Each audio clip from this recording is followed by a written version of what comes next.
welcome to another week of live streams. As you can see, it's some pretty crazy weather out there, and the humidity is giving me the Monica. For those of you who aren't familiar, it's a running gag on Friends that Monica has a difficult time with humidity. And so do I, but it's the first live stream of the week, so you know what that means? Time to gift some memberships. Danny already gifted one, and at the beginning of every week, I gift 5 memberships to try and match the generosity of this community. I don't select who they go to. YouTube decides that based on your interactiveness with this channel. The more, if you're subscribed, if you've been a member in the past, the more that you comment and like, the more likely it is that you will get a gifted membership. I think the fog's pretty cool.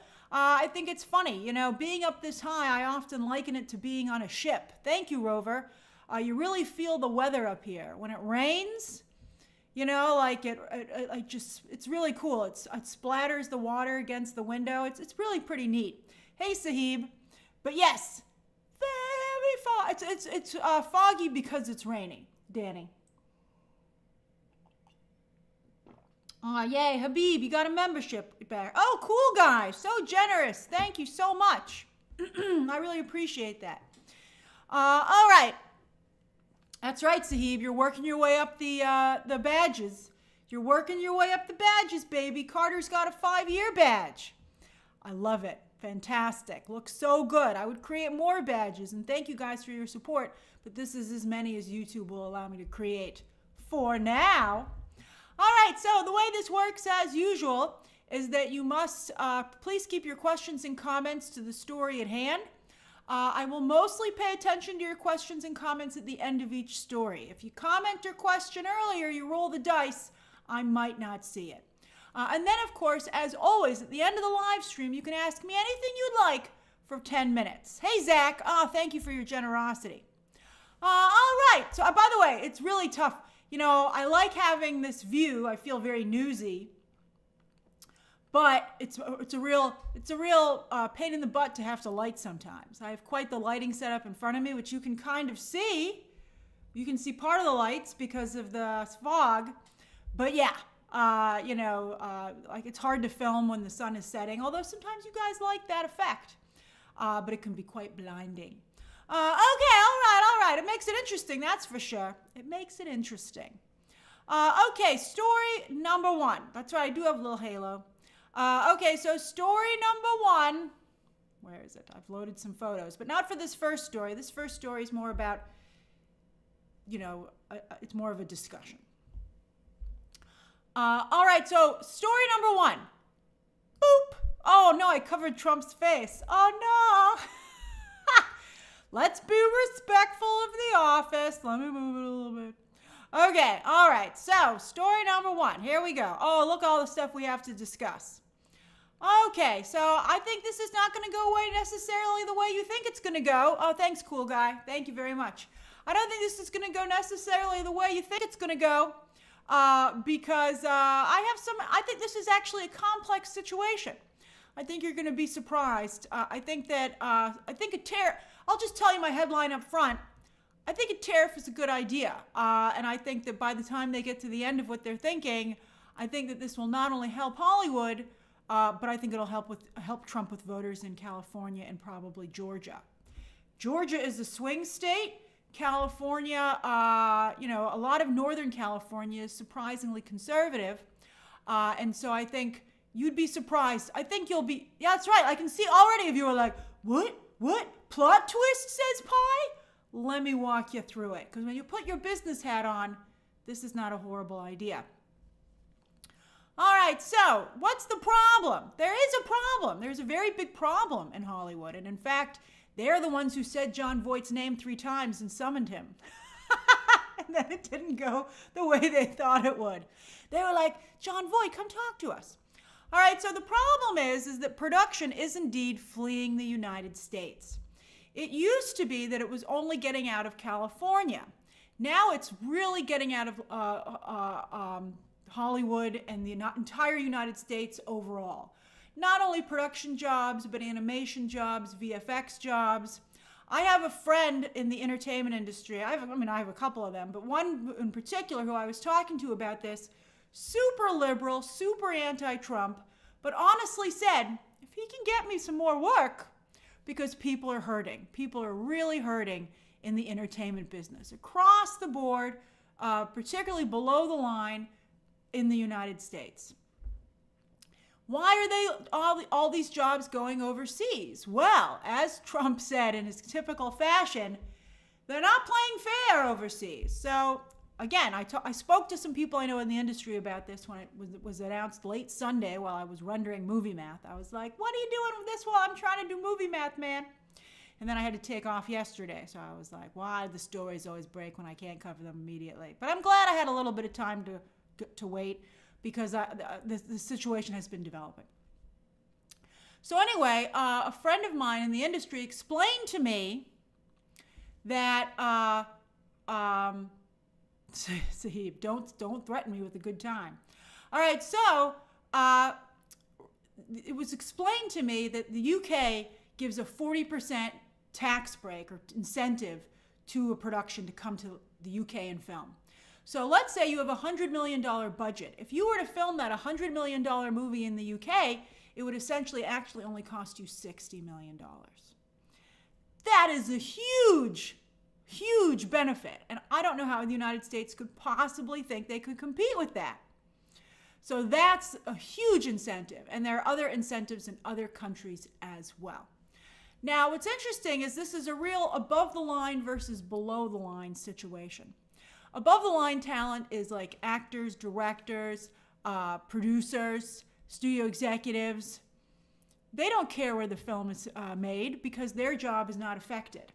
But below the line really is affected by this decision. And it's everything, like for instance, the Teamsters today came out today, well, they've already been in favor of Trump, but they were very supportive of this endeavor because they said we're losing so many jobs because of what's happening. So it's really, really a problem. And it's very 1% versus 99%. Or even if you wanted to say it, Democrat versus Republican. A lot of below the line people tend to be conservative, and a lot of above the line people tend to be Democratic. A significant number of jobs are going overseas. It's a huge problem. Now, Jon Voight, unlike Mel Gibson, who didn't even know he was made one of Trump's Hollywood ambassadors until it was announced, Jon Voight is taking the job very seriously. That's why I included his picture up there. And Jon Voight went around Hollywood and started talking to people, and he said, what would you like us to do? And what Hollywood wanted was they wanted a tax rebate here in the United States. Don't make me go to London for a 40% discount. Give it to me here. Let me get a 40% discount if I film in the United States. That's what they wanted. That's what they wanted to have happen. And Jon Voight's still pushing that to a degree. But Donald Trump, you got to really try and figure out how Donald Trump operates. Once you kind of understand, you have to remember, Donald Trump is applying business tactics to government. That's really not a one-to-one ratio, and government is supposed to help people. Government isn't a business. I mean, obviously, it would be good to have some of these elements used, but, it's not the same. So anyway, Trump probably felt, why would I lose money by giving a tax break to these productions when I could make money by charging them and penalizing them for going overseas? That's right, Amy. He's very transactional. Donald Trump looked at the situation and said, I know how I can make a heck of a lot of money. If it's 100% tariff, that essentially doubles the budget on these films that are filming right now, and it would make $100 million for the United States. So that's a really, really big deal. And also, I think by now you have to understand that Trump adheres to shock and awe tactics. He wants you to talk to him. He's a troll. We have our first president, first troll president, as in the internet lingo of, really trying to get you to engage with him. Donald Trump wants you to engage with him. So that's what he's doing. He doesn't mean a lot of what he says. He's just trying to shake you up and to really control the conversation by scaring everybody. And also he wants to be who everybody's talking about. It's been very difficult for Hollywood to compete with Trump in the news cycle. And I think that really delights Trump. I mean, remember, Hollywood created Trump because they were, of course, the ones who did The Apprentice. Although apparently Mark Burnett is a conservative, but that was an NBC show. All right, so let's continue. Let's go on. All right, so I think you're probably seeing some depth to the conversation here. What did Heather say? MAGA Republicans on the state level removed tax incentives. That's true, but they're looking for a federal incentive. I'm just telling you what's going on, okay? Now, as for Trump and voters, I think this will only help Trump with his voters. First of all, Trump supporters right now already don't like Hollywood, so they will only react with glee. Boy, it sure is getting foggy out there behind me, huh? But they will only be very amused and delighted by the pandemonium that Trump could potentially create over there. So he's not going to upset his supporters. Then I think that he could potentially win. Thank you, Aaron. He could potentially win over new supporters if he gives people jobs. You know, a lot of people. It's really bad in Hollywood. I guess can't tell you how bad it is in the entertainment industry right now, particularly in places where they used to film a lot of movies, from Hollywood to Georgia in particular. It would substantially help Donald Trump if he could get these people's jobs again. John Thrasher is a TV producer and is acknowledging how bad it is. Then Trump and Hollywood. You don't think Trump would love to be friends with Hollywood again? I mean, remember, back in the day when he was making The Apprentice, he was doing The Celebrity Apprentice. He was a really big deal. NBC loved this guy. And, now, of course, they're all very vehemently against him. So he's kind of like holding them hostage. And now they have to all kind of come and kiss the ring, just like the tech industry has. Well, the tech industry chose to do it because I guess they were trying to head off this kind of a situation. But Hollywood didn't. And now they're in this situation. So Donald Trump is making every studio is going to have to go to the White House. And they're going to have to sit there and they're going to have to kiss the ring and they're going to say, please, for the love of God, don't tariff my projects. And that's exactly what Trump wants. And he even said the next day, I'm willing to play ball. He's like, oh yeah, I want to talk to everybody in Hollywood personally. Of course he wants to personally. Of course he wants to. That's what he's going to do. Juan Gabriel, I wouldn't be surprised if Tom Cruise shows up there, but that's what he's going to do. He has the power to make Hollywood's lives miserable, and now they're going to all have to come over there and say hi to him. Not every single person, but the executives for sure. Now, many of you have said, how could he possibly do this? How could a tariff be enforced? Well, I'll explain it to you.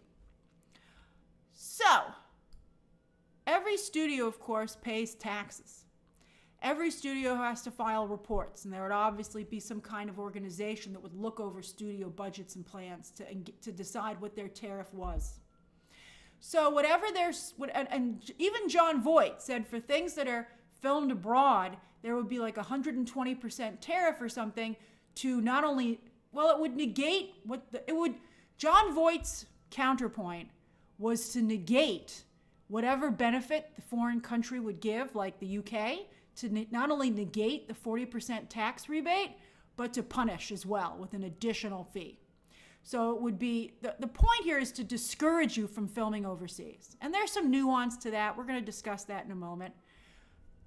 But that's the idea, to discourage you from filming overseas. So the studios would basically get fined if they filmed a film overseas. And there would be a commission that would look into it and would assess the situation. And that's what would happen. So the charge would go to the studio. So they would be responsible for paying a penalty. Just like they have to on products made overseas. It's not fascism. This is done all the time in business, but it's never been done on films before. But, never has this happened to this degree. All right, so how would this work? Would this trickle down to theater owners? Potentially. And that could potentially trickle down to ticket buyers, where they might potentially charge you a little bit more. Although I want to point out that one of the reasons that Hollywood has done so well during economic depressions is because they've always been affordable. The more that the ticket price goes up, the less that's the situation. And you're seeing right now, that a lot of people are having problems with with being able to afford to go to the movies.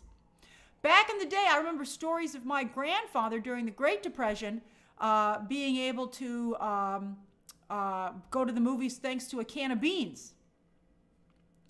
Now, is it realistic? Well, I mean, I told you, Donald Trump came out of the gate swinging to scare everybody, and they're probably going to settle on something that's a little bit more reasonable. Hey, Wiki Nomad.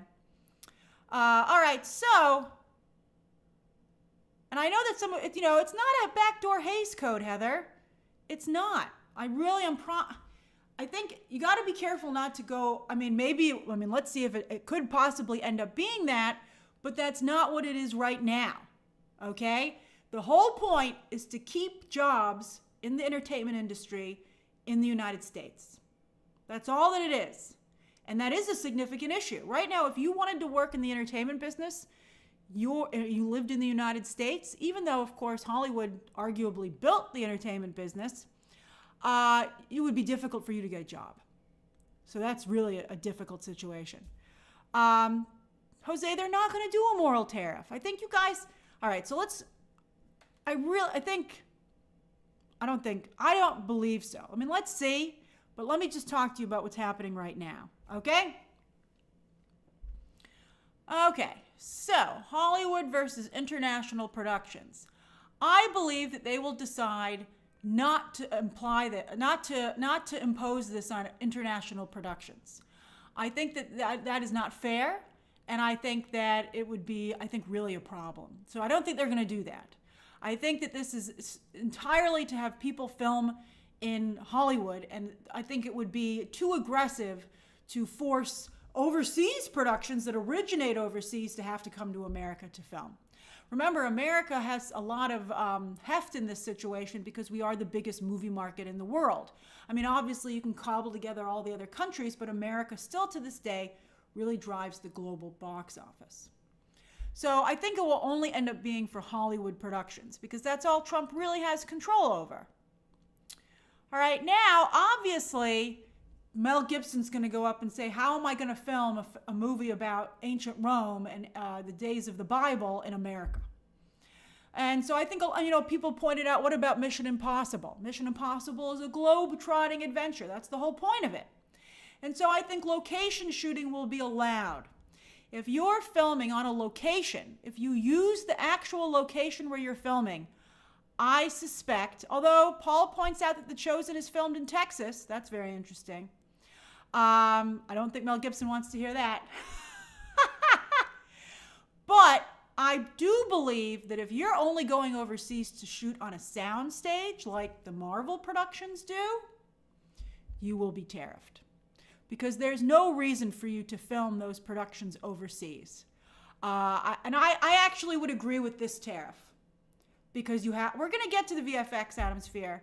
I just feel that it's just, if you don't need the actual location, you don't need to go there. Classic Bunny Librarian, they no longer film in Georgia because they can get these tax breaks overseas. So first it was the exodus from California, now it's an exodus from Georgia, and now nothing is filmed in the United States, and that's really, really bad. Hey, Babette. Hey, Zach.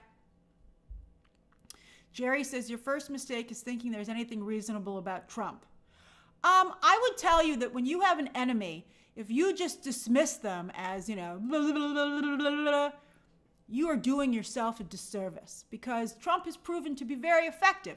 He is president again. So if you're just going to dismiss what he's doing, and especially because he has a blatant disregard for judges and the judicial system and any kind of counter to his points, you're going to be stuck paying a lot of fees while you try and settle this in court. So obviously everybody would like to just avoid the whole situation. Proof says, not everything the bad man is going to do will be bad. Real life is not a cartoon. Obviously, a lot of, and I'm just talking about a business here. There are obviously just horrible things that the Trump administration is doing. Everlong, hey, welcome back. Okay. Steve says, last time there was work in Georgia was 2022. There is literally nothing here right now, and you used to work monthly. That's horrible. That's really horrible. And I do believe that the United States government has a duty to protect our jobs. particularly in an industry that we started. And, this isn't like, well, okay, well, let's talk about that. I'm getting a little bit ahead of myself here. All right, so yes, I believe that the tariff will only be, if I were in charge of this, I would say that it should only be on sound stages. There's no reason that a Hollywood production should shoot on a sound stage that's not on U.S. territory. Because they could, but you're going to tariff the crap out of them. Aided Buffalo says save UK jobs. Well, that's the UK government's responsibility. And there's certainly a lot of UK production. It is a difficult situation. I feel very bad for everybody in the UK, but of course, you also feel very bad for everyone in Los Angeles and Georgia. That's right, that's Suber. Georgia, Marvel had a fire sale in Georgia and sold off all their props because they moved over to, I don't think it's going to impact movie ticket prices, Pi. I think they're probably going to have it not retroactive. I think it probably won't be for films that are in production right now. And I think they will just stop movies from filming overseas that are on sound stages. And then this won't be a problem. Okay? Let's see here. You have to understand that all of big business, and this is a problem in every industry, the executives cut corners to benefit themselves and Wall Street and the consumer, but they do not benefit the worker. And that is where the government needs to step in. That's the point of the government. The government has to step in a lot of other places as well, like runaway, executive compensation. Trisha says, Grace, I totally agree. Stuff like White Lotus is different. Yeah, they don't build a single set for White Lotus. That is filmed at a Four Seasons resort. So I think it's fine. All right, we're not at questions just yet. All right, then animation versus VFX studios. By the way, I will say that I do think there is a chance that if the studios were to cut a major check for Donald Trump's presidential library, let's say, this would all go away. I think that's very possible. But let's see what he decides to do. I do think this would significantly help the Republican Party in these states. I think it would help the Republican Party in California and Georgia and potentially New York. Okay, so animation and VFX. That's also a very difficult situation where a lot of animation and VFX work is going overseas. I think that's also problematic. And I think that you do want to bring some of those jobs back. And I think, obviously, I think that's an important thing as well. And I think you will see, anime won't be affected, Wanda's attorney, unless it's made by a Hollywood company. I think anything produced by the United States should be made in the United States, unless, of course, you need the location for the context of the story, not to save a buck. If you're working really hard to protect Amazon workers, shouldn't you work really hard to protect Hollywood workers? I think it's a similar situation. I think Tim, if somebody tells Trump that video games are made mostly overseas to cut corners, I think he's also gonna, have the same situation. All right, then, global versus USA film industry. Some people are saying, this is going to destroy the global film industry. I don't think that it will. I don't think that it will. I think that, I think that I think it's not like manufacturing, and I agree that a lot of American workers aren't interested in manufacturing jobs. And so I think that if you try to bring them back, they won't be filled. But I do think that a number of Americans are interested in working on Hollywood productions, from being working on set to working in post, as in VFX and animation. I think these jobs are very important. And so I think that Americans do want these jobs. And so I think this is something, I think Trump might have finally found something where it would benefit a number of people, they would want that. Then as for overseas film industries, they'll still have plenty of their own productions. I think it will be detrimental to the ones that are offering major breaks. I think this will hurt the UK. I think it will hurt Australia. And anywhere, I think those two countries in particular, they have major sound stages that they've built over the years. Warner Brothers, for instance, even purchased Leavesden Studios. Hey, Frank. Oh yeah, Canada. It will also hurt Canada quite a bit because, someone said Vancouver would be done. It would be finished. And I'm sad to say I think that's true. I think that Vancouver would be probably wiped out in terms of the entertainment business. However, what is Donald Trump or any U.S. government official supposed to be looking out for? Like, are they going to save Vancouver at the cost of Los Angeles and Atlanta and New York? I mean, it's really a difficult scenario. So I think that that's kind of what you're dealing with here. And so I think you're only thinking of this stuff as a moviegoer and as a fan and as, someone who's, for those, many of us are not fans of Donald Trump. But I think if you look at it from a business perspective and you think about all of the people who are unemployed in the entertainment industry in the United States, I think that that's why they're doing it.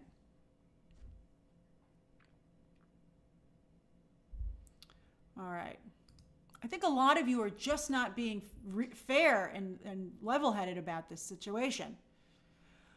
Okay, let's do some questions and comments. All right, I Am Jacob says, what about Warner Brothers, who just spent millions to expand their studio in London to make it the home of DC Studios? All the jobs there would be lost. They would be. They would be lost. But I mean, you have to understand, how do you think it feels to the person who works in Los Angeles, who says, why aren't we making the DC movie? I think that, again, the U.S. government's job is to look out for the U.S. worker who pays taxes and has representatives in the U.S. government. So that is understandable that they would make those efforts to protect that individual. Zach, the UK, maybe the solution would be that the UK would start more of its own movie studios. Instead, largely the UK relies on Hollywood and the British government, with their own artistic fund. Maybe somebody should start a London, a UK movie studio that produces films over there. Right now, a lot of really big producers go to Hollywood. And so, that's the situation. Zach says, can't they just do loopholes and just set up productions through international production arms? No, because they would be owned by Hollywood. It would have to be totally not connected. Let's see here.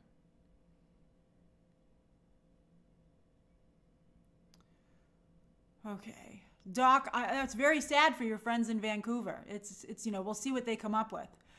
You have to, they're all this building. Every time you hear something has been built somewhere else, that has been at the expense of the comparable jobs and things in the United States. These aren't new jobs that were created. They are jobs that have been taken out of the United States and sent overseas. Wiki Nomad says, Ryan Murphy's sixth season of Feud, Trump versus Hollywood. And Elpidio says, I just don't like him. I'm a grad student in science. His politics have decimated science. I agree.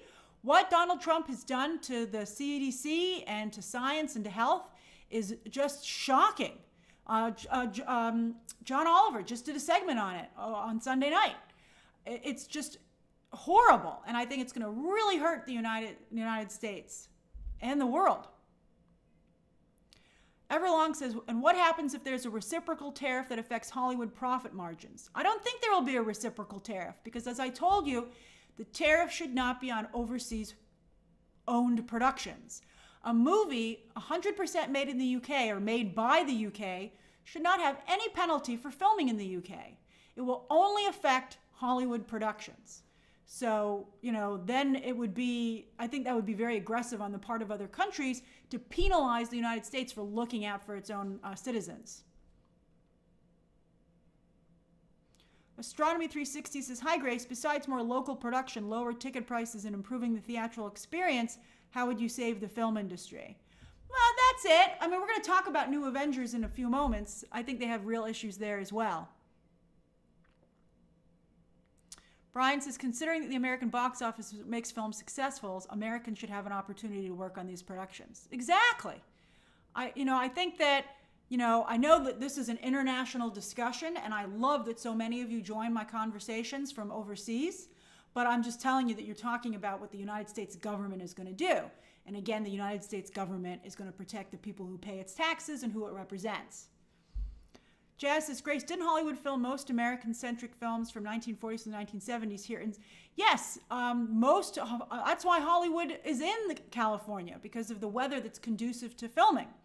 But yes, Sahib says that Gavin Newsom proposed a $7.5 billion tax credit.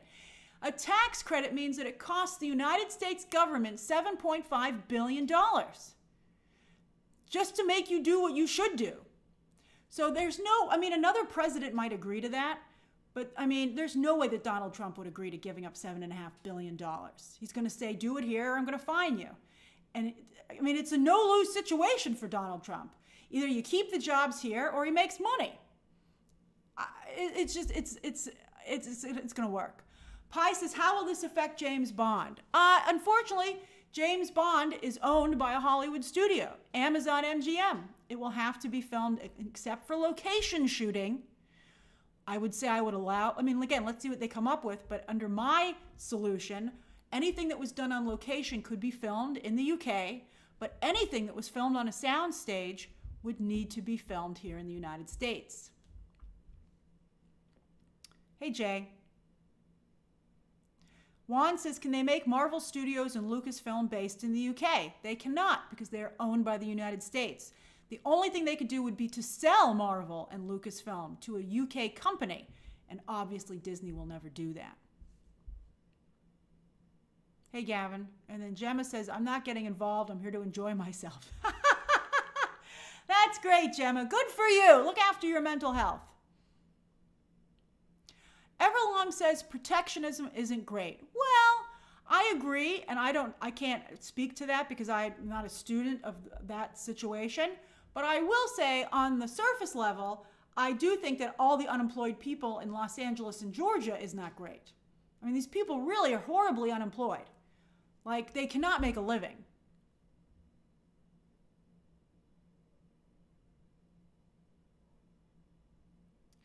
Ian says, do you think this will be a window for more AI to be introduced? I'm telling you right now, they're already introducing as much AI as they possibly can. Hollywood does not need an excuse to try and save money and cut corners and, shiv their employees. Nobody cares about employees, but certainly not companies. That's what the United States government is supposed to do. Now, the U.S. government has done a horrible job and continues for the most part to do a horrible job looking after workers. But this is one very rare instance when it looks like they might do it, and of course it's being met with a lot of backlash.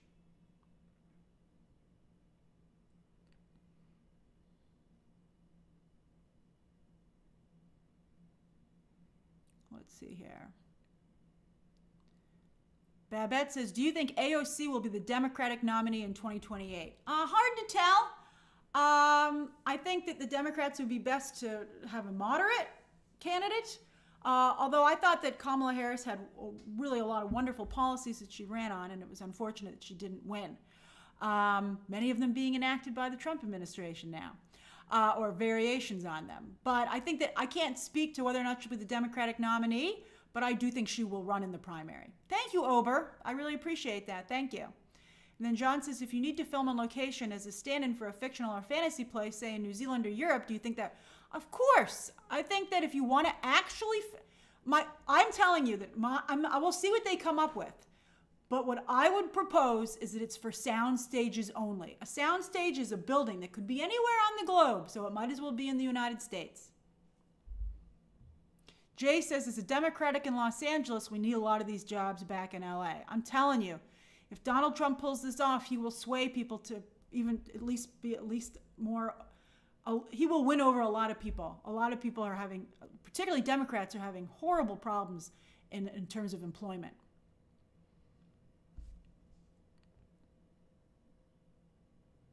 And then Sion says, could it cause movies to take longer to make because of everyone trying to use the sound stages in the United States? It will not, because it's very easy to build a sound stage. It's just a giant, 4 walls, basically, and some electrical wiring. In fact, it would create even more jobs because they would have to build even more sound stages then. And that would only create even further benefit. For instance, Las Vegas has built a lot of sound stages. And that's why Mark Wahlberg moved there.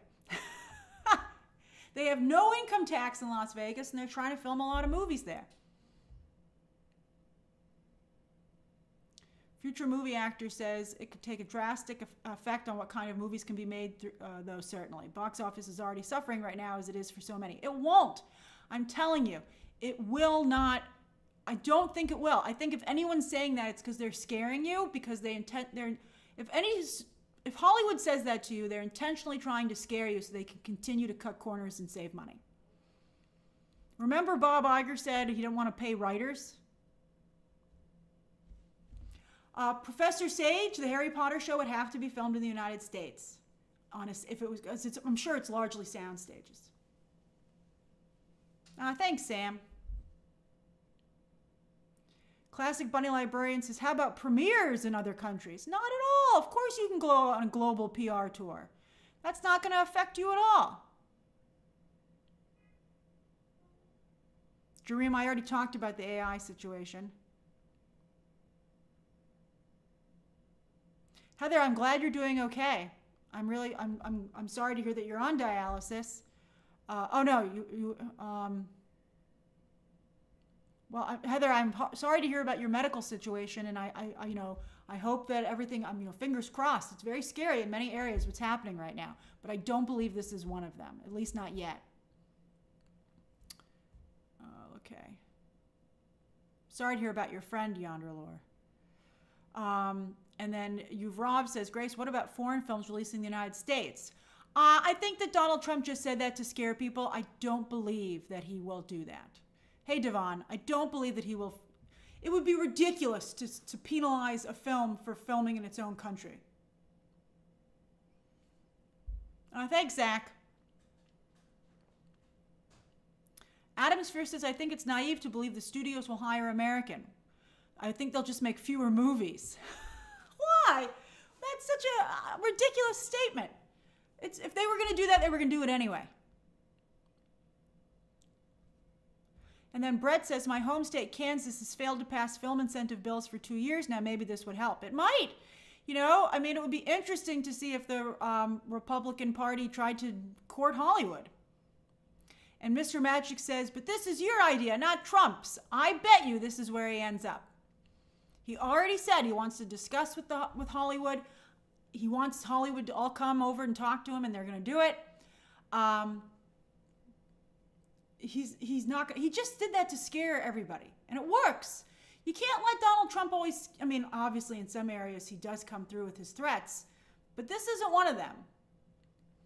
He's somewhere between a business and a gangster. That's what you have to.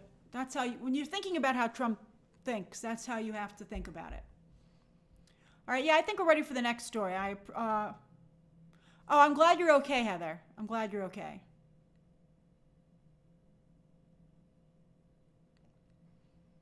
All right, let's go to the next story. Okay, yeah. All righty, story number 2. Boop. All righty, that's right. The Thunderbolts are now called the New Avengers, and this was revealed. They started to do it on Sunday so that they could do a big full reveal on Monday. And as you can see, they actually filmed a little bit at the premiere. These are the outfits that the cast wore to the Hollywood premiere a couple of days before the film was released, and they filmed this little bit so that it could be released on Monday. And some people pointed out how cruel it is to have Olga Kurylenko there as Taskmaster. That's right, Marco, when she obviously is not going to be a new Avenger. All right, so they said this was the plan all along. Jake Schreier is very transparent. He's been doing a lot of articles, and Jake Schreier said that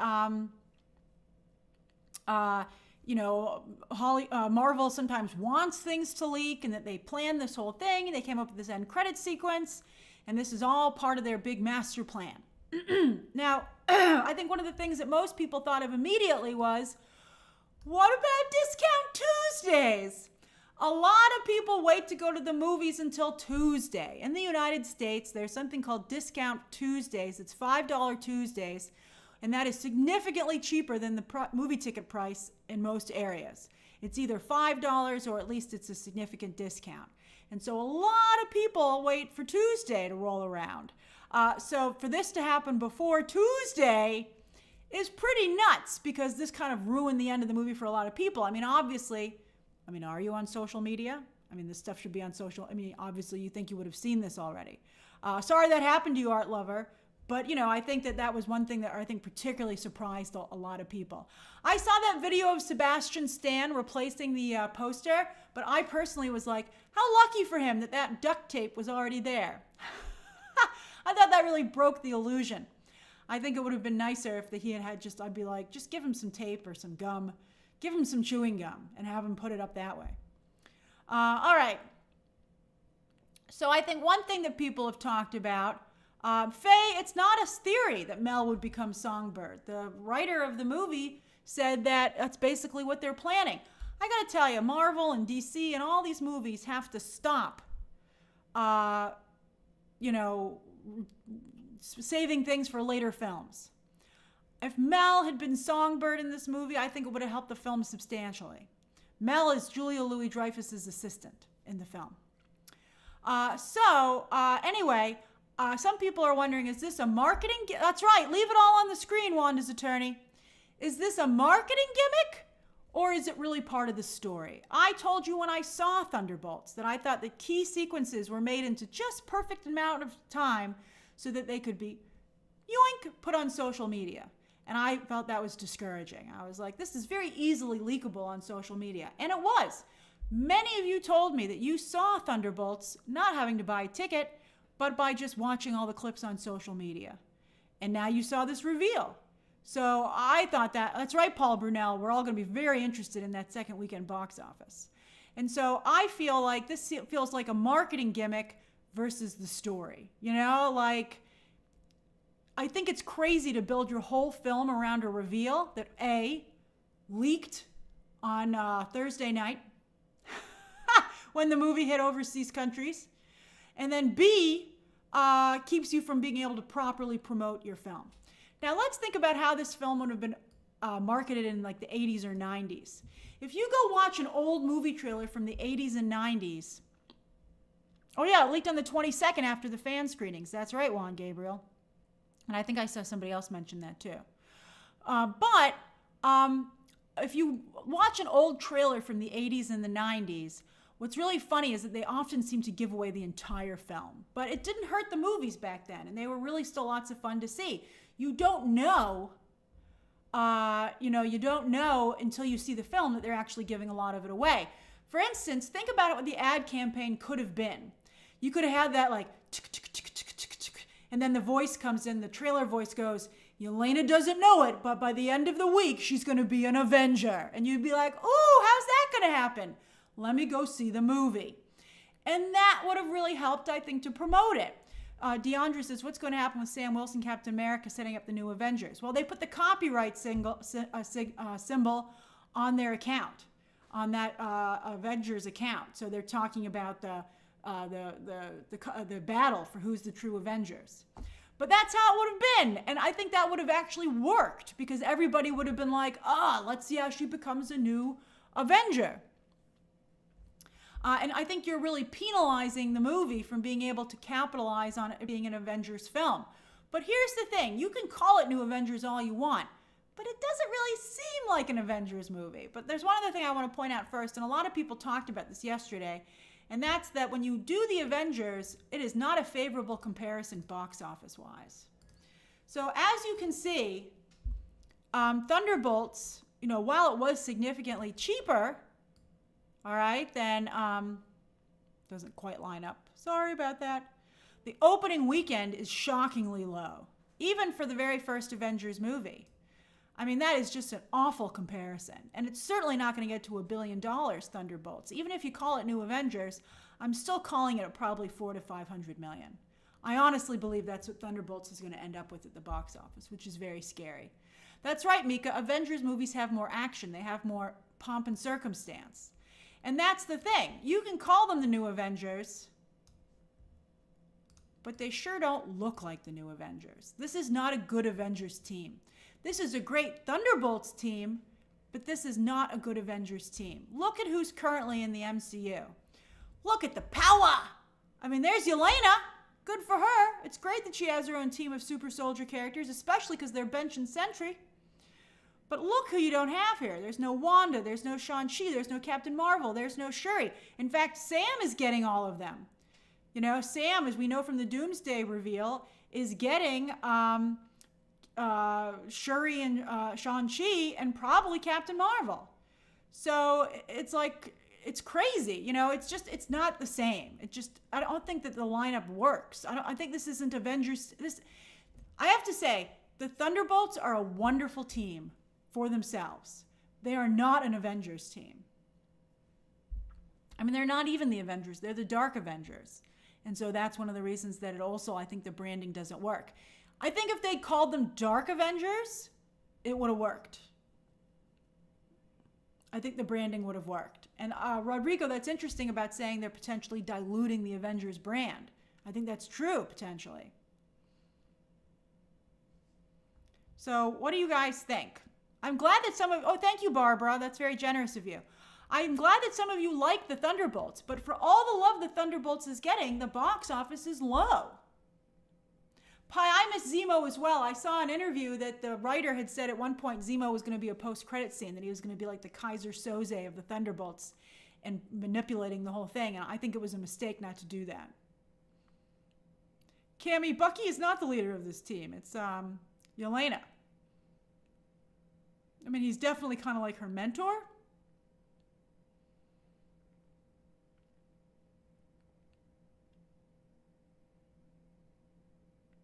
And then Marnique says, I think the name change is confusing for the normies. I think, I got to tell you, I went to see Thunderbolts again over the weekend with some normies, and they enjoyed it, but they didn't love it, I'm sorry to say.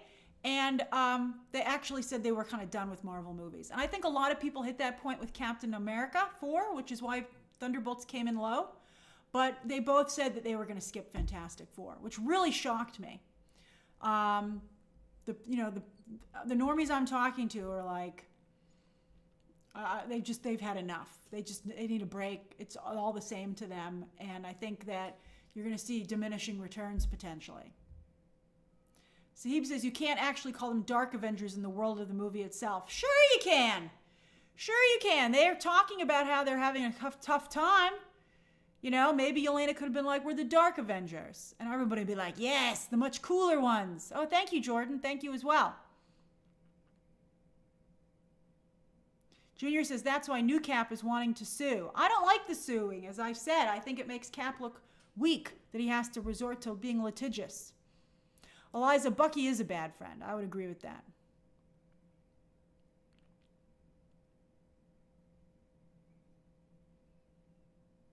Pi says, with this, F4 and Avengers will Feige get fired. Way too early for that discussion. Because people are interested in Doomsday. And I have to tell you, my normie friends, I might be able to get them to go back by Avengers Doomsday, in 2026. All right, let me ask if you're going to see Fantastic Four in theaters. That's a good poll.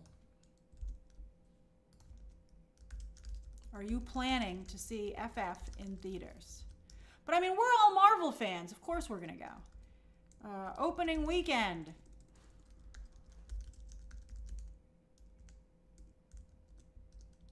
At some point.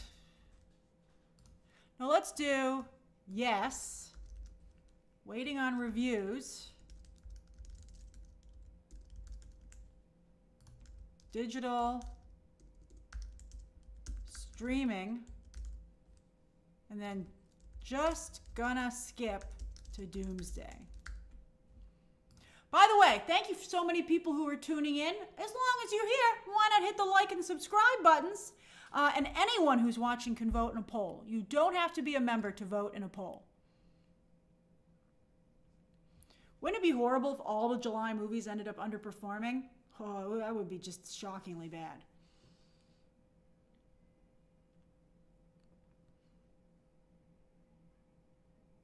Kay Walton says, I bet your normie friends cave and see F4. That's very possible, Kay. That's very possible because, everybody I know likes movies. So they're going to be like, well, what are we going to do this weekend? And they're going to be like, I made a sketch about this in the early days of my YouTube career about the really horrible Terminator Salvation movie where I made a sketch where I was John Connor. And I was like, it looks so bad. We have to be the resistance and resist and not go and see this movie. And then I had an intern at the time in the sketch with me, and he said, but it's the only movie coming out for Memorial Day weekend. And I was like, darn it, then I guess we're going to have to go.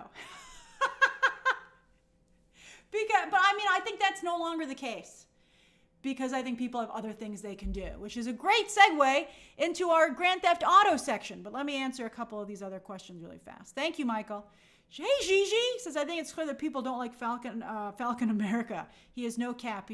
You're saying he shouldn't lead a new team of Avengers. We need someone more charismatic. I would disagree, Gigi. I don't know if he can carry his own movie, but I think he's a very good Avengers leader. I like Anthony Mackie. I wish his movie had been a little bit better. I thought that movie was not bad. I mean, I didn't think it was amazing, but I thought I enjoyed it. I had a good time watching it. But I mean, I'm like a super deep comic book fan. So, and I really liked Falcon and Winter Soldier. I watched the shows that it's based on. Elpidio says, I'm going with friends for the third time this weekend. The movie needs you. I'm glad you're going. And then Paul says, does it have to be that every Marvel film for now needs to be truly Avengers level now for casuals to go? Maybe if there were less of them, but I do think that casuals are superheroed out. And Tillman says, the timing of Mental Health Awareness Month and the release of this was so smart, my friend. It was beautiful. Maybe the name is temporary.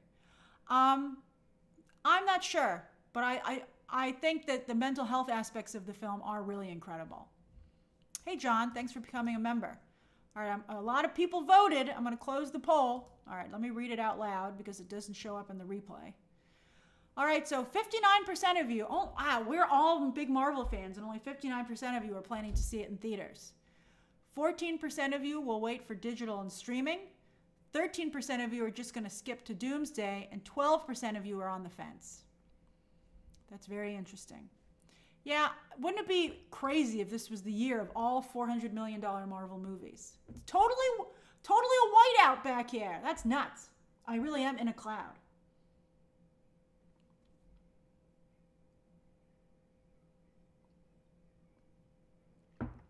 Justin All Along says, hi, Grace. I saw Thunderbolts this weekend and really loved it. I felt like a return to form. I agree the end credit scene should have been the third act. Thank you.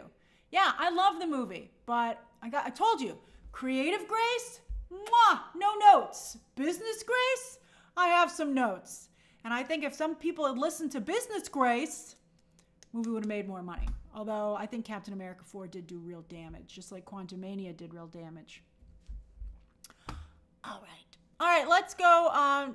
RPW Foodie says, do you think your normie friends want to see Superman? I got to tell you they're on the fence on that as well. I got to tell you, it really depends how much they need to see a movie.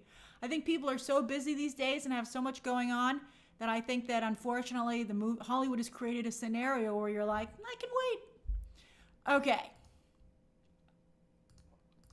Story number 3.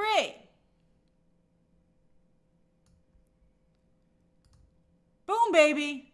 Grand Theft Auto dropped a trailer today, which I would say was basically Thirst Trap the trailer. That's how I would describe Grand Theft Auto, the new trailer for trailer 6.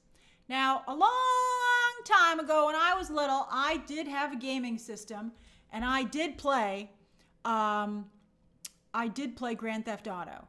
However, I have to tell you that my friend and I had one of those guides that would help us how to play the game.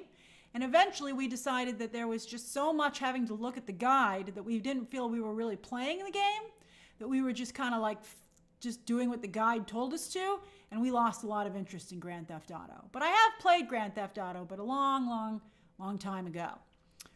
We were like, this sucks. We just have to keep following the guidebook. Okay, so on Friday, they announced yet another delay for this game, and it trended number 1. Grand Theft Auto was supposed to come out this fall. In fact, I just told you the other day that I was planning to cover the cutscenes. However, they're not going to be ready, and so they delayed it an entire year. And people have pointed out that this game was announced in December 2023, and now won't be coming out until 3 years later with the latest release date. You know, part of me wonders if there was, you might recall that during the pandemic, everybody decided that the grind that the video game industry in particular has been known for so long was horrible. And it was pretty bad, unless you're paying those people. If you're paying people to grind, well, then I think that's fair. But if you're not paying them to grind, well, then that's not fair. And the game studios decided they didn't want to pay anybody to grind, so now it takes too long to make these games. That's the problem. It takes too long now because they don't want to, crunch. It's called crunch. Thank you. Yes, that's right. That is the term. Nobody wants to pay people appropriately for crunch, and so now there is no crunch, and now the games take too long. So that's what you're dealing with now. So people were so upset, and they were like, I don't even want your stupid game no more, that they released a trailer today, and everybody was like, maybe I do, maybe. All right, so also I think it was a real problem for Hollywood, because you know what else came out today? You might not even know. There was a new trailer. Thanks, Omen. That's very sweet of you to say. There was a new trailer for How to Train Your Dragon, which I thought it was pretty good, but yet it's such a clear shot-for-shot remake of the animated movie. I don't understand what the point of it is. I mean, I think that the Disney ones always add new exciting elements and kind of deepen the story and make it a little bit more adult. But if it's just an exact shot-for-shot remake, then I feel it's not so good. So that came out, and then also Lilo and Stitch tickets went on sale. Oh, I did buy them. In fact, I'm not sure when I'm going to go.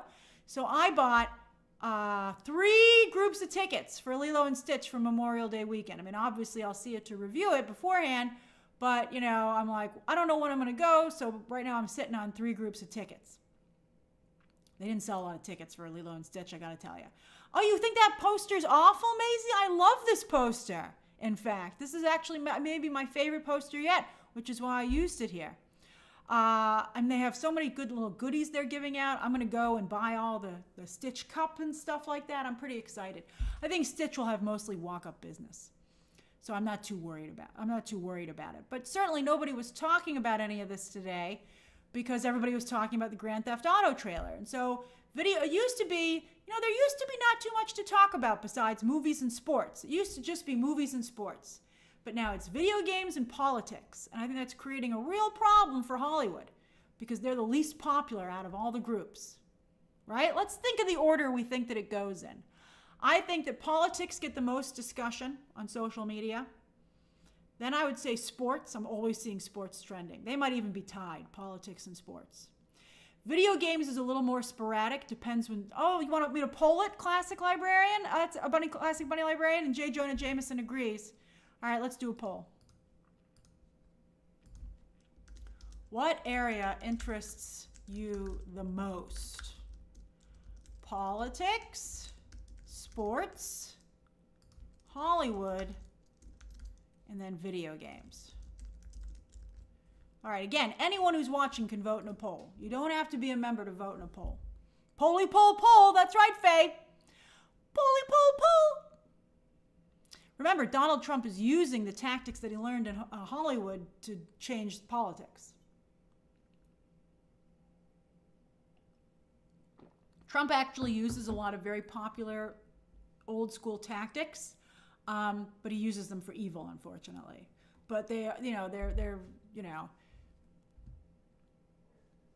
actually is a method to his madness. And one of the methods is madness. You can't choose, Dan. I love it.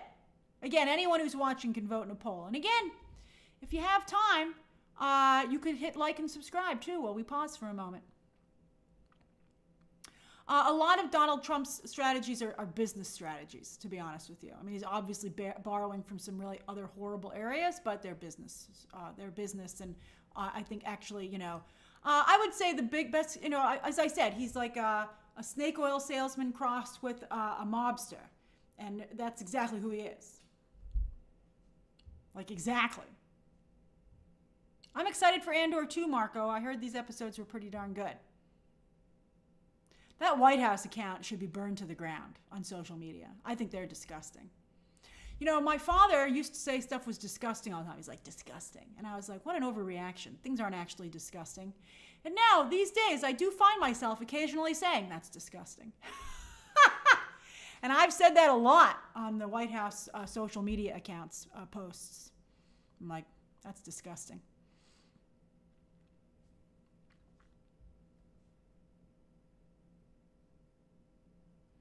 Pi, the How to Train Your Dragon Twitter account actually blocked you? I mean, were you really mean in your criticism? I'm surprised that some, I mean, I don't even know if that's true, but that sounds pretty crazy.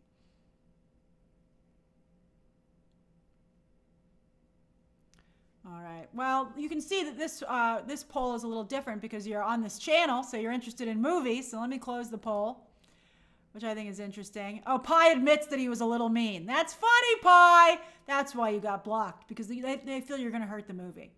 That's pretty funny, Pi. I'm good on you for admitting it, though. Good on you for admitting it. All right, so what interests you the most? 48% of you like Hollywood the best. Well, you're in the right place, because that's what we talk about here. And then video games are next at 30%, politics at 16%, and then sports at 5%. Because again, you're on this channel. I love it. I love it. All right, I love it. I love it. I love it. Okay. So these two trailers got obliterated by the GTA 6 trailer. Now let's talk about its new release date, because I'm sure Hollywood is like, uh-oh. So it's coming out on May 26, 2026. Let's get my arrow here, which you can see is this on a Tuesday. It's coming out on a Tuesday. There it is, okay? The day after Memorial Day. Why wouldn't it come out for Memorial Day weekend so you could play it all weekend long? They just want to obliterate this work week. So yeah, so it's going to come out on May, that's so odd. All right, so it's coming out on May 26th, 2026. Now, obviously, Avengers Doomsday comes out at the beginning of the month. I think it'll be fine. It'll be 3 weeks by then. You'll have seen Avengers Doomsday a whole lot. But that's right, Faye, and I think Mika mentioned it as well. Mandalorian and Grogu comes out the weekend before. May 22nd is The Mandalorian and Grogu. So at least it'll have this whole weekend to itself, but this is going to decimate weekday viewing for The Mandalorian and Grogu. Maybe people will have finished it by the time the second weekend comes around, so that people can go see Mandalorian and Grogu then, but this is problematic for Mandalorian and Grogu. Also, Mandalorian and Grogu is clearly designed to be a Lilo and Stitch type family film, and little kids aren't going to be playing Grand Theft Auto, although these days, who knows, maybe they will be. But that's a little bit of an issue. Now let's talk about the trailer. All right. So one thing people talked about, and I would agree with this. Where did that go?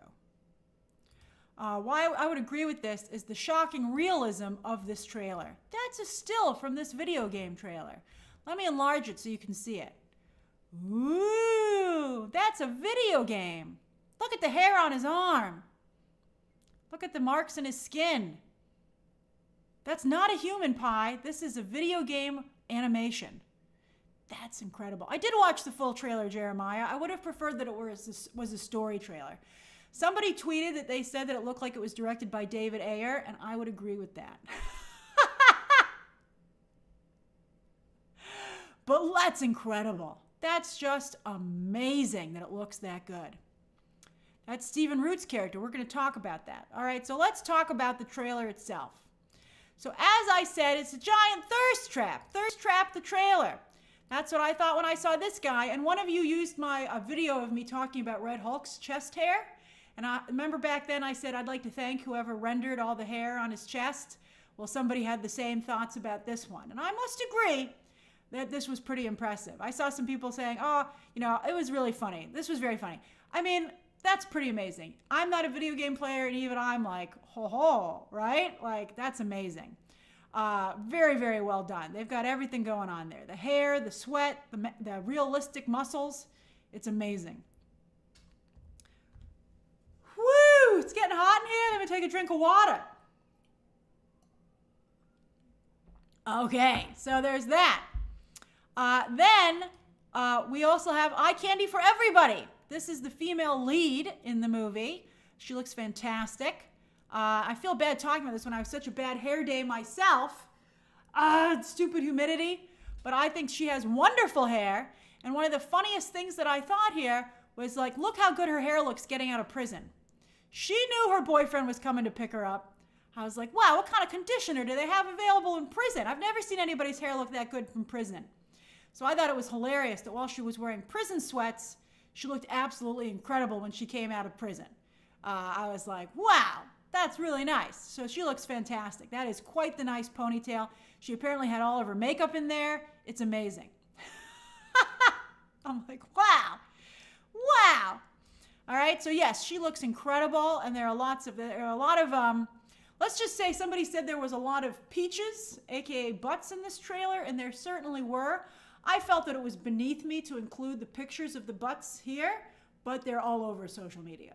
There was one shot where she jumped on some guy in an airplane, and it was a peach shot. Let's call it a peach shot. I was like, wow, that's right, Laverne Cox is doing her hair from Orange is the New Black. That's really nice. I do remember they had a beauty salon in that prison. That was very nice. But yeah, so she looks phenomenal. That is a very nice green sparkly dress. But yes, a lot of peaches. A lot of peaches in this trailer. And then, of course, interesting actors, and even I noticed them while I was watching the trailer. So Stephen Root is that guy, as you can see. And then Bobby Moynihan is the other guy. And I thought that was pretty funny. So both of these guys are in the trailer, Bobby Moynihan and Stephen Root. Neither of the leads, interestingly enough, are actors. They are still, creations by the studio. But there is really a considerable trend. By the way, that's what I wanted to say here. I do feel that they're creating like an interactive movie. This is looking so real at this point that it feels like you're just watching an actual movie that you can control. That, I think, is crazy of the change that they're doing. And that's what's going to truly make video games become even more competitive. I watched The Last of Us cutscenes for part 2. I prefer that to what Hollywood did. And I felt that I watched it over the course of, I'd say, a week, because it's 8 hours long. And I have to tell you that it felt like I watched a series. I thought that it was just really, really incredible. And as I told you, I'm not only planning to cover the cutscenes for GTA 6, but I'm looking forward to them. And I liked watching the cutscenes for Suicide Squad versus the Justice League, or Kills the Justice League. Even though a lot of people hated it, but I thought that was a pretty good movie. So yeah, this becomes a movie. And I've seen some talk about game studios thinking of releasing the cutscenes themselves, because right now they let YouTubers do it and make the money off of the cutscenes. But I think that you're going to have probably a situation in the near future, maybe even here with this game, where they release the cutscenes, the studio does it themselves, and they make the money off of the YouTube video personally. And they'll copyright claim anyone who plays the movie themselves. I think that'll be an interesting strategy, and we'll see if they decide to do that. I don't remember which GTA I played. It was a long time ago. And then let's talk about Hollywood actors in video games, which is interesting to me. Chad, oh, hey, CJ. This isn't a gameplay trailer. I know it's not. It's just to show how good the thing looks, and I think it accomplished that. But, I thought the trailer was only medium for that reason. But they were right to really dial up the thirst on the trailer because it made people watch it anyway. All right, so what's interesting to me is this trend of Hollywood actors in video games. And I do wonder what it means for voiceover actors. Hollywood actors pushed out models. Back in the day, oh, thank you, Gramos. Thank you so much. Back in the day, you used to have the concept of a supermodel. But now actresses and actors are the ones who represent brands. And that's been a really big change. And I think I see the same thing happening in the video game space, particularly as they start to become more mainstream and truly compete. They want to seem like something that you could do with your weekend. And what better way to feel like the game competes with the big Hollywood release of the weekend than for them to have actual Hollywood actors in it. So for instance, Expedition 33, how is this on my radar? That's a really big sign that video games are expanding their reach, that I know what Expedition 33 is. A ripoff of Arcane would be my guess. But that's okay, because they're going to do probably a live-action Expedition 33, which will be a live-action Arcane, and I think it's going to make a lot of money. However, here a big difference is that Charlie Cox and Andy Serkis's characters don't look like them. You can see a little of Charlie Cox and his character, but they look different. They're obviously playing father and son, it looks like. but they don't look like, you know, like when I watched the GTA trailer, I was like, that's Stephen Root and that's Bobby Moynihan. Here, it's a little, I mean, I guess maybe I'm not hearing their voices, but it's not a one for one. However, that's right, you know, Isaac in The Last of Us is Jeffrey Wright, and he's playing that character in the game. Then here, of course, Keanu Reeves and Idris Elba were in Cyberpunk. That was a big deal. I don't believe they were main characters, though, right? Weren't they like add-ons or just like cameos? But that was a pretty big deal. Then, of course, Cameron Monaghan, who played the Joker on Gotham, is very well known to Star Wars fans as the lead. And in fact, there's been rumors for quite some time now that he would jump over to the live-action series just like the animated characters have. And he keeps waiting to get the call. So I think that's great.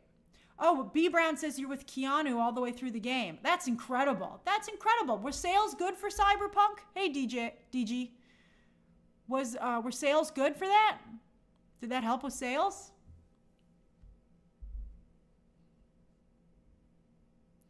Phil, hey Phil, says I highly recommend that you watch the cutscenes for the new Indiana Jones. Played it recently, and knowing you're an Indiana Jones fan, you would love it. Okay, I will take a look at that. Thanks for the recommendation. I'm always looking for things to watch. And then, of course, there's the new upcoming Intergalactic with Tati Gabriel as the lead. And I recognized her. I was like, oh, is that Tati Gabriel? And it is. I hope this goes well for her. I'm a big Tati Gabriel fan, and I feel bad I wish she hadn't been so. I feel bad the way she was treated, but I wish she had just taken a beat and not been so aggressive with the fandom and tried to instead win them over. I gotta tell you, what's the saying? You get more flies with honey than vinegar? I mean, obviously you might be like, why should we try and make toxic people like us? Well, because they're the ones who need to buy the game. And I just really want to see this game be successful for her. I like Tati Gabriel quite a bit. I like her a lot. So I feel very bad. I mean, I thought the game looked cool.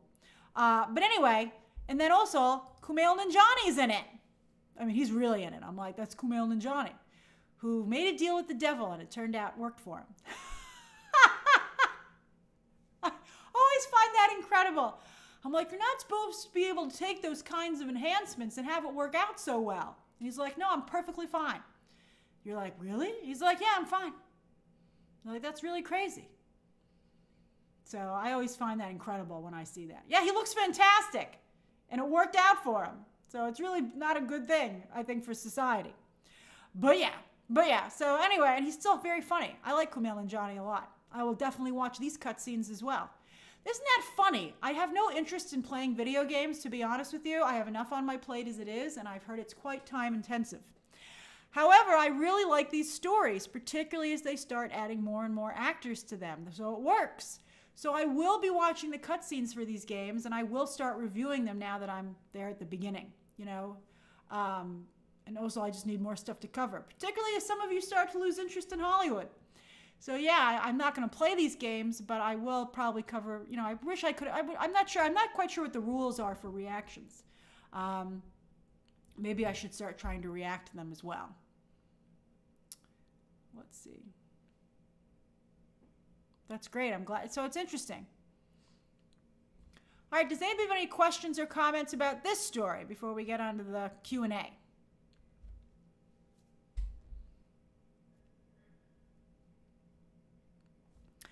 Danny, I've never seen Death Stranding, but they're making a movie out of that, right? I heard that A24, I think, is doing that. Oh, that's right, Joseph. I've heard Nintendo is very difficult. That's right, Caliban. I get along with NetherRealm very much, and I'm looking forward to maybe Injustice 3 at some point. I would definitely go back to reacting to those trailers. Thanks, Rayswig. That makes me feel very nice that you like that. Thanks, Manpreet. It's nice to see you.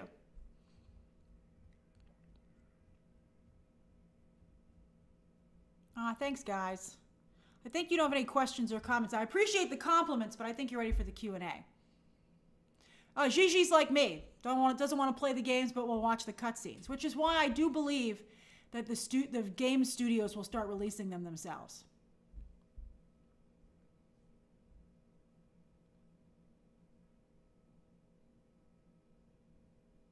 Chris Bliss says $70 at minimum for GTA 6. Oh, how much are video games usually? I would charge $100 for GTA 6. I'd be like, you can spend $100 on this. I mean, did you see it? You can see the hair and sweat on that guy's abs. Give me $100. Put in the G-string of the GameStop employee, and I will give you your GTA 6.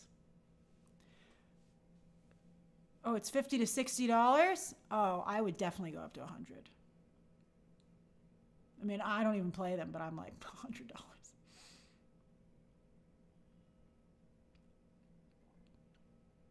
$120 seems a bit much. Just a C note. Give me a C note. That's how I'd advertise it. I mean, isn't this hours of entertainment for you? Oh, see, Poke already went up to $80 for the new Mario Kart. And that's Mario Kart, for Pete's sake. This is a freaking, what is it going to be, like a 30-hour movie? How long was the last GTA experience if you were playing it? Not the cutscenes, because I can watch the cutscenes for free on YouTube. But how many hours was the original, was the last GTA 5?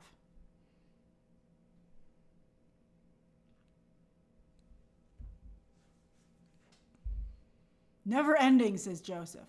Oh, 100 hours.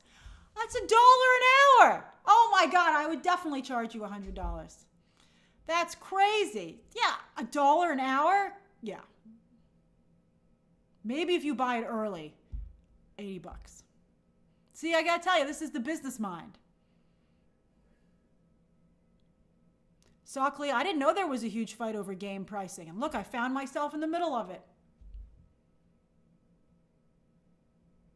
That's right, Faye. My capitalist business grace.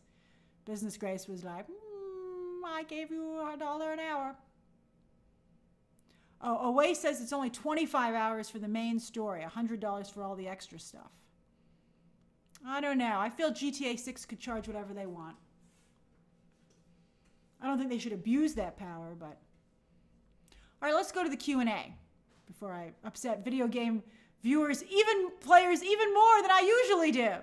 Man, I'm not going to go away. But it's a learning curve. I'm aware of the problems I occasionally have with video game fans. I'm aware.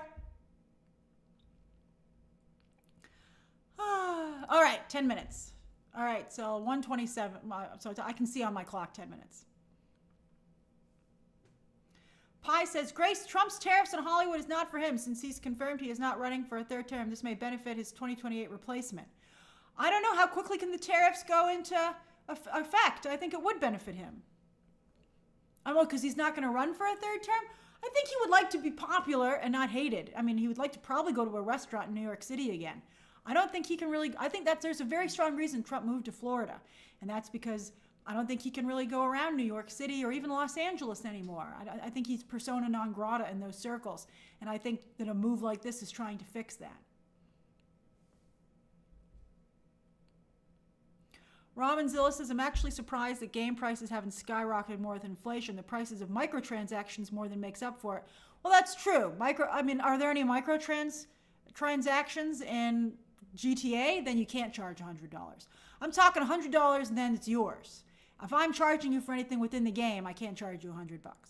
Sahib says, Grace, how do you feel that your most popular video is the Alvin and the Chipmunks sequel? That's right, it was. Those were the early days of YouTube, and that video really blew up. It just really did well. I had a good time with that.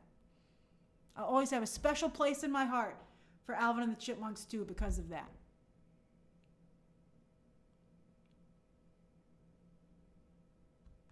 Let's see here.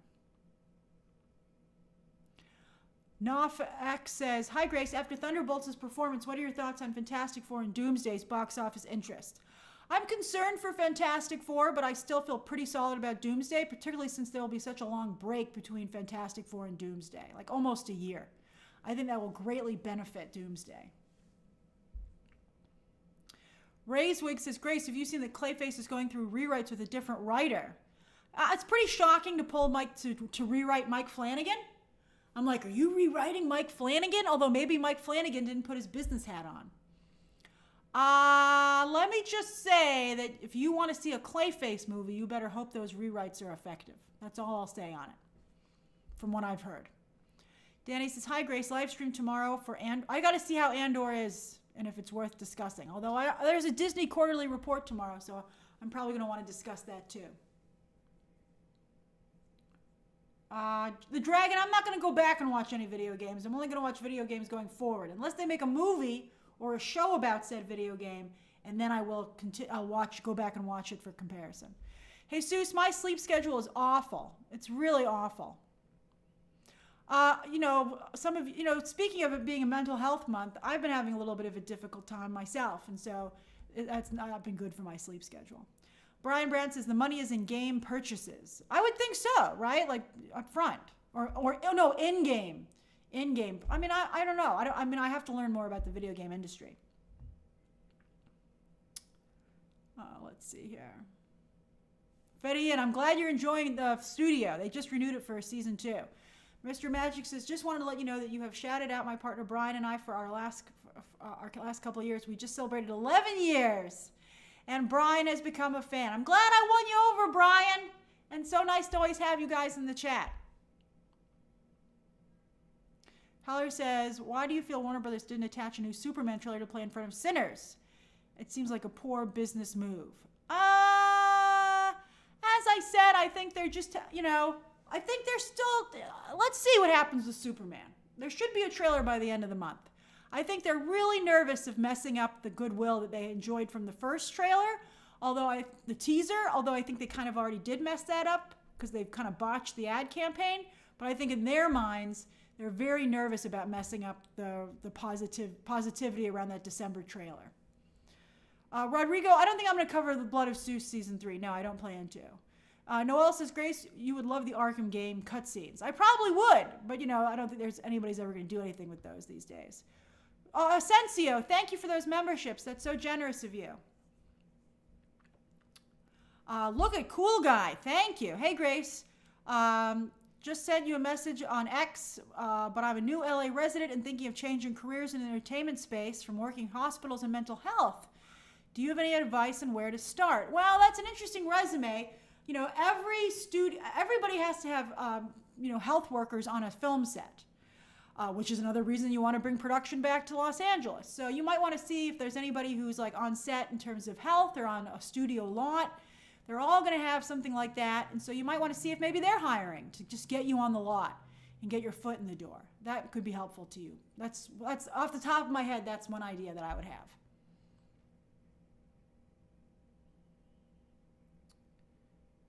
Let's see here. Nathan Gonzalez says, do you remember the first video you ever made on YouTube? I remember, I think it was like a Clive Owen movie was the first review I did at the theater. It was that and 310 to Yuma, and they were kind of oddly very similar. Let's see here. Mickey says, could certain studios move their business to Canada or UK to avoid tariff? No, they can't because they're still American-owned companies. They'd have to totally divest from the United States. And then they wouldn't get, they're not going to do that. Christian says, Grace, how do you feel about the new Hunger Games films having an estimated budget of $170 to $200? Let's see how they are. The last one only did okay. I don't know if Hunger Games, people like the new book, so let's just see.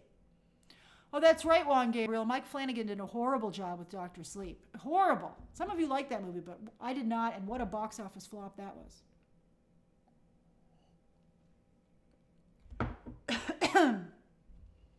Joey, I'm not sure how to get me back on my sleep schedule. I'm going to try really hard. I'm going to keep trying. Every day is a new day to do better. I have a friend who has that as a saying. Every day is a new opportunity to do better. And I like that saying quite a bit. C Black says, I think you might get more chairs for Doomsday. Oh, you think we might? Yeah, I think, there's so many people in that freaking movie. Robin Zilla says, video games cost $50 in the 90s and have largely stayed around $60 since the 2000s. Well, sounds like they're due for an increase to me. William Wallace says, where's Detective Pikachu 2? I don't think that's ever going to happen. They're supposed to be doing a Pokemon Netflix show, which I heard looked incredible. So I don't know where it is.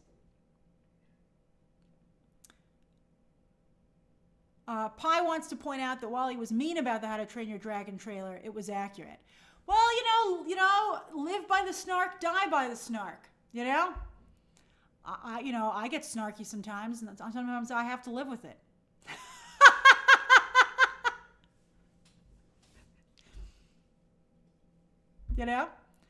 I understand that's part of the game. I understand that's the circle of snark life. Oh, thank you, Asensio. Thank you again. Asensio is also doing the shrug. Eliza said, why isn't Marvel promoting Ironheart? They put out something in Empire magazine. I don't know why they're not promoting it. I think it's unfortunately. Scoris says, Grace, is it the online hate that is bothering you? Sometimes, just in general, sometimes that gets to me. I'm trying to spend less time on Twitter. But no, it's just other stuff.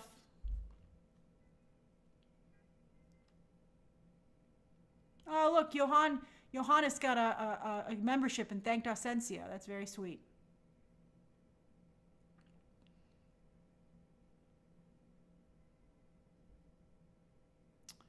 Let's see here. Faye says, hey, Grace, what advice would you give Feige post-Doomsday? He said he has a 10-year plan for X-Men. How would you guide him on that, especially as an X-Men fan?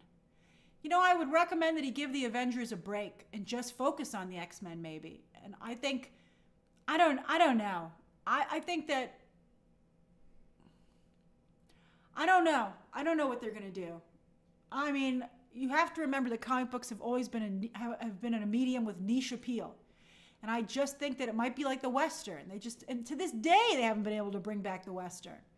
And it just, comic book movies had a very good run from like the 2000s to like almost 30 years. And I think, it might just have run its course.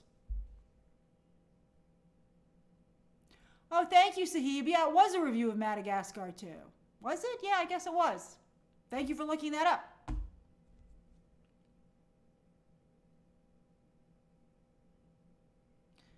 Let's see here. Mystic says, let's see here. An analogy would be the base game price is an entry to cinemas, and then in-game purchases are like 3D or IMAX, and probably snacks as well, I guess. But the difference is that the things go to different entities. Look, Asensio said something after all of his generosity. Hi, Grace. I've been lucky to have received 12 free memberships over a period of the year. Asensio, you must interact with the channel so much. That makes me so happy. So you gifted 12 memberships to make up for it. Wow, paying it forward. That's beautiful. I'm so glad you shared your story. I love it.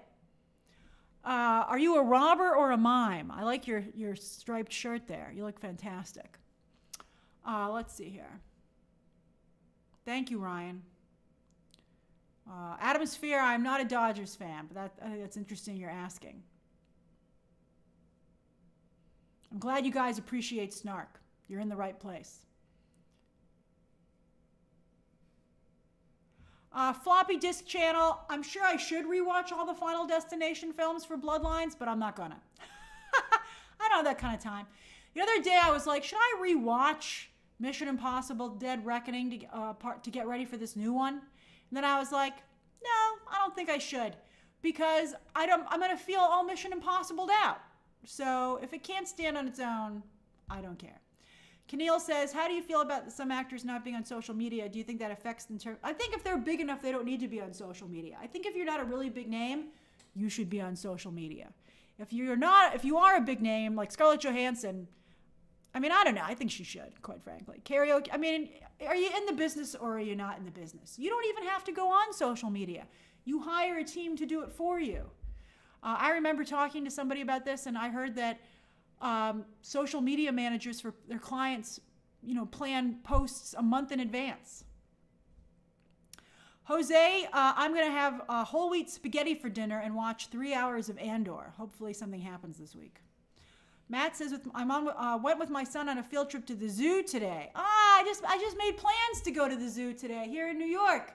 I'm so glad you had a nice time. Going to the zoo should never be underestimated. It's just wonderful. Faye, I did see the Squid Game Season 3 trailer. I was out all day yesterday, unfortunately, but I'm very much looking forward to that, and I hope to be able to cover. I'm definitely going to cover it. I hope I get episodes in advance again. Look, Maisie's watching all the Mission Impossible videos. That's crazy, Maisie. I hope you're having a good time. I hope you didn't get Mission Impossible out. Ben 10 says Rogue Nation is his favorite mission. Bonjour, Ben. My favorite Mission Impossible movie. My favorite is Fallout, although the last one was quite good. All right, let's do shout outs. I've gone over my 10 minutes because I love talking to you guys. Tammy, what is the one movie remaining in 2025 that you're most looking forward to? A lot of movies, to be honest with you, Tammy. But next up, I got to tell you, I'm really looking forward to Lilo and Stitch. I have family members who are very excited about it, which makes me more excited about it. I'm looking forward to Memorial Day weekend. I'm really looking forward to Mission Impossible. My dad could not be more excited about that. So I'm really looking forward to both those films. I think that's going to be a wonderful weekend at the movies. Let's do a poll about those two films. Well, you guys can vote while we do shout outs. What are you seeing Memorial Day weekend? I'm excited for Superman 2, Marco, but the next one I'm most excited about are these two. Lilo and Stitch, Mission Impossible, both, and then neither. And by the way, anyone who's watching can vote in a poll. You don't have to be a member to vote in a poll. So shout outs. Where are you and what are you doing so I can say hi? Johan is from Austria. Hello, Johan. Let's see here. I'm thanking Asensio again. Mr. Magic is cleaning before a trip. Oh, have a good trip. I hope you are going somewhere fun. Danny has a day off in Guatemala. Always a joy to have you in the stream, Danny. Ricardo says going to see Moulin Rouge at the theater tomorrow in Edinburgh. Brian and Ricardo. I have to tell you, that's a wonderful new trend of re-releasing old films in theaters, and it's quite popular, actually. They have this Hitchcock Festival here in New York City, and I've bought a ton of tickets to go to that. And I'm like, yeah, that's right. I'll pay to see a movie I've seen before on a big screen. Brett says, striking out set of Frankenstein in Kansas. Brett, you do puppets, right? As I recall. Adam Sphere is washing windows and we're distracting him. Be careful, Adam Sphere. You're in Hawaii, right? I hope you're not too high up. Daniel is in LA getting ready for the gym after the stream. Oh, I love it. Take good care of yourself. Kareem is in Boston making pork belly and cabbage with garlic. Oh, that sounds very interesting. I've never eaten that before. Well, Jose Michael is in the Philippines. I love an international group. Let's see here. Nova says relaxing and binge shopping on Amazon. Ooh, be careful. Oh, Brett, I got it right. You are doing a puppet show. Oh, yeah, the fog is lifting up. You can see the city once again. SMR Goose is getting dinner ready in Florida, while Raphael is in Italy ironing my work uniform for tomorrow. Oh, that sounds fantastic. I bet you're going to look very sharp. Let's see here. Amarna Fear says times in my appointments and procedures. I'm not quite sure what that means, but it sounds interesting. Oh, Ben 10, you're going bonne nuit, or you said bonsoir. Ben 10 is in France and always writes to us. We're always his lullaby. We're always his bedtime story. Mystic says my friend's getting a tattoo while I keep him company and watch the stream. Oh, hey, Mystic's friend. I hope your tattoo looks amazing. Carrot is still in bed. I love it. Hey, take care of yourself, man. Brown-eyed black sheep got a membership. That makes me very happy. Let's see here. Dan is in Orlando, dreaming about going back to Epic Universe. Oh, I'm very jealous. I want to see that. And Tim Tango is clock watching in San Francisco. That sounds interesting. Yeah, Mystic, what's your friend's tattoo of? Now, inquiring minds want to know. Psycho's having salmon for dinner. Good for you. Salmon is one of the best things you can eat. Dane is finishing up some web design in North Virginia. Well, Heather is resting after working extra shifts. Good for you, Heather. You sound like a wonderful person, Heather. Enrique is arriving home after work in Mexico. I hope you had a great day. SMR Goose is also excited to go to Epic Universe. Mystic says the tattoo is an alien head. Which alien? Is it a xenomorph or is it Stitch? John Thrasher says, just made dinner in rainy, cold Pittsburgh. Come back and visit. I love Pittsburgh. All right, you having pierogan? And Ish is in Puerto Rico. And Elliot says, I'm watching from home after working and eating some golden Oreos in cloudy Los Angeles. Golden Oreos are my favorite as well, Elliot. I love a golden Oreo. I like the double stuff. I like a double stuffed Oreo of any flavor, but I am partial to the golden Oreos. But if you don't eat them for a while, they don't taste as good, which is problematic. John's having soup. Excellent. And Justin Olivieri says, just got home from work to listen to the stream on my drive. Ah, yay! What has chocolate filling, Benjamin? Oh, and your little brother Gabriel just got out of Thunderbolts and had a great time. Oh, I'm glad to hear it. Oh, you have double stuff as well, Elliot? That's great. Good for you. And then Senior Lullaby says, thinking about taking my dad to a movie for his birthday. Any recommendations? Not a superhero movie. Well, when's his birthday? Does it have to be a movie that's out right now? Let me look. Uno momento.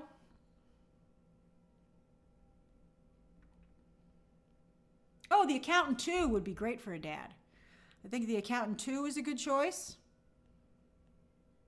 Sinners, obviously, but I'm assuming you've seen Sinners. But if not, Sinners is fantastic. And I think Minecraft is a good movie. Also, The Amateur is very good, and I also think Warfare is excellent. But Warfare just came out on digital today. I think those are great movies. The Amateur I thought was a little disappointing towards the end, but I thought it was a good film. Drop is also good, but that's on digital as well. You can watch that at home. All right, I better get going. I had a lovely time talking with you as always, and the streams this week will be tomorrow and Thursday is what I'm aiming for. So thank you so much for joining me, and I will see you tomorrow. All right, everybody. Oh, the poll. Oh, my gosh, the poll. My gosh, I got carried away. Thank you. All right, so the poll is 32% of you aren't seeing either one. Oh, my God, Hollywood's cooked. All right, 32% of you aren't seeing either one. Only 11% of you are seeing both. My God. Do you not all have AMC A-List? It's no extra cost. All right, although I actually end up paying for a lot of movie tickets because I have to get extra things and I don't know what I'm going to see. Mission Impossible, so Lilo and Stitch is a little bit ahead at 31%. 31% of you are only seeing Lilo and Stitch, and 24% of you are only seeing Mission Impossible. That's shocking. I'm shocked. I'm gobsmacked. I thought everybody would see both. Wow. All right, everybody. Thank you so much for joining me, and I shall see you tomorrow. Bye-bye. Bye-bye. Bye-bye.